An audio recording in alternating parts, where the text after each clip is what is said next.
Let's face it, in this day and age, the average person can't get by without being ridiculed by the members of society at some point in their lives. This, however, is to be expected.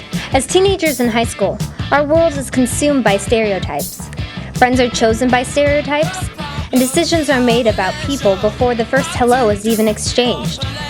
Three main groups can be derived from the high school atmosphere: the preppy group, the urban followers, and the alternative scene.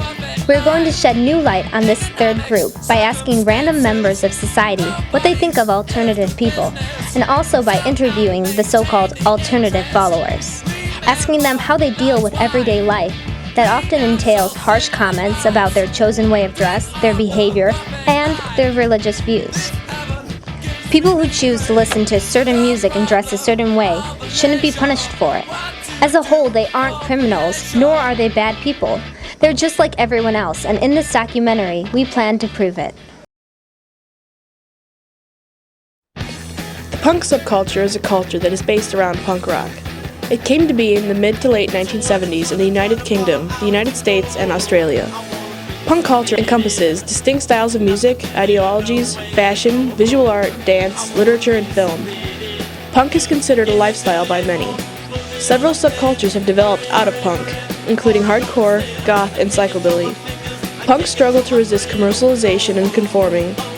Substance abuse has sometimes been a part of the punk scene, but also brought about the straight edge movement. Perhaps the most seen but least understood culture is goth. The goth culture is a subculture found in many countries. It began in the United Kingdom during the early 1980s and branched off from the punk subculture. Its imagery and cultural ways indicate influences from 19th century Gothic literature, as well as horror movies. The goth subculture has varied tastes in music, aesthetics, and fashion. Gothic music encompasses a number of different styles. Common to all types of goth music is a tendency towards a mystical sound and outlook. Styles of dress range from punk, androgynous, medieval, some Renaissance and Victorian style clothes, or combinations of all, most often with black attire, makeup, and hair. Goths are often confused with those involved in the heavy metal scene. Heavy metal fashion is the style of dress, piercings, makeup, hairstyle, and so on, taken on by some fans of heavy metal, or, as they are often called, metalheads. Newest to emerge on the rock scene is emo. Originally, emo was a style of rock music, which is usually indie with a dark or emotional edge. Emo is now associated as a stereotype that includes being emotional, sensitive, shy, introverted, or angsty.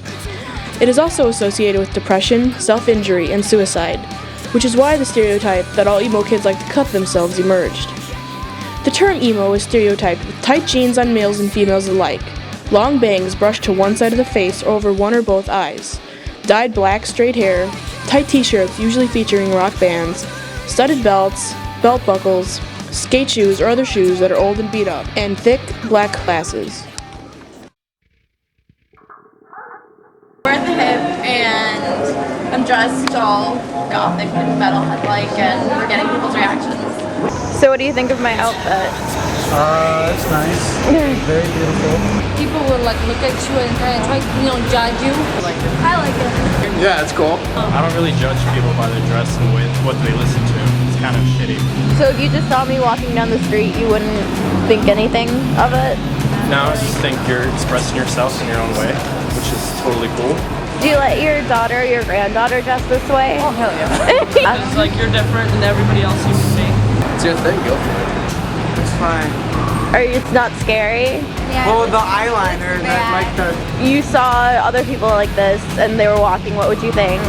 Well, the whole thing here, that just stopped. It looks like you're crying or something. Looks like you're emo and you like are really miserable. Yeah, not all of it, just some of it, depending on the band. Same rules, yeah! Well, I mean, they're just being who they are, but sometimes when they push it out there too much, like the emos are putting it all in their face, acting all gay. Some really try to immerse themselves in the culture, and some just appreciate listening to the music. It's not normal. Every time I see one of the emo, skater, rocker guys, I pretty much go, look at that queer. No, I wouldn't say that the way people dress or the the styles or colors that they choose to use in their hair have any bearing on their demeanor in class? No. I think again it depends on the student. I'm a smart person. I'm a straight A and B student. Always reviews. Not the greatest. I listen to mostly death metal and black metal, but that doesn't mean that's the only music I listen to. I've also taken inner city hip hop classes and I like Kanye West and MIA. And I used to dance with one of the most prestigious companies in Chicago. Do those sound like qualities of a devil-worshipping metalhead? All these other people and other like stereotype groups think that, you know, just because they see a little bit about someone, they think they know everything about them. And that's how stereotypes come about. And especially the negative ones that are so commonly associated with goths, emos, metalheads, all that. I listen to any local like DIY, do-it-yourself, nothing that has a record label for it.